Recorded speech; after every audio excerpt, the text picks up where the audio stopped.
when former Director of National Intelligence James Clapper questioned President Donald Trump's fitness to be in this office after the president's wild speech in Phoenix Tuesday night.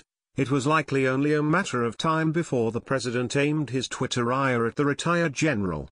Indeed, Thursday morning came the tweet from the president. James Clapper, who famously got caught lying to Congress, is now an authority on Donald Trump. Will he show you his beautiful letter to me? In an interview, Clapper told CNN about the beautiful letter. The night before the election, we deployed 2 teams so that we would be ready to provide a PDB brief the next morning to whomever won, Clapper recounted, referring to the presidential daily briefing.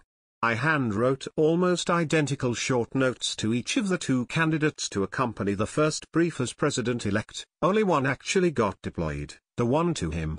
The note to Clinton, which went undelivered, congratulated her on her victory and said the intelligence community stood by to serve her with the best intelligence it could muster. The note to Trump said the same thing.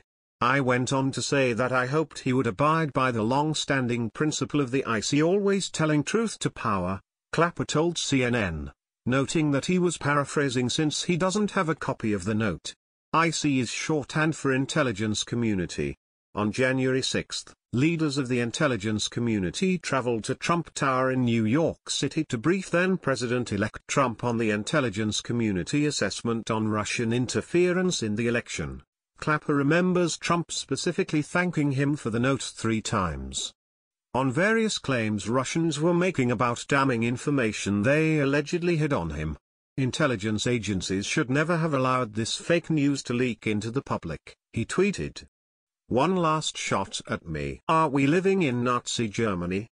Of course he shot the messengers on the 11th of January when he characterized us as Nazis for having delivered truth to power, Clapper added, referring to President Trump's tweet protesting CNN's report on how intelligence leaders had selected then FBI Director James Comey during that trip to brief him on the existence of a dossier put together by a former British intelligence agent. The dossier included reporting on various claims Russians were making about damning information they allegedly hid on him. Intelligence agencies should never have allowed this fake news to leak into the public, he tweeted. One last shot at me. Are we living in Nazi Germany? Intelligence agencies should never have allowed this fake news to leak into the public. One last shot at me. Are we living in Nazi Germany? Donald J. Trump, at Real Donald Trump. January 11, 2017. Clapper also noted to CNN that he does not consider himself an authority on President Trump, as the president tweeted. My comments are based on what I've observed him say and do, just like everyone else, he told CNN.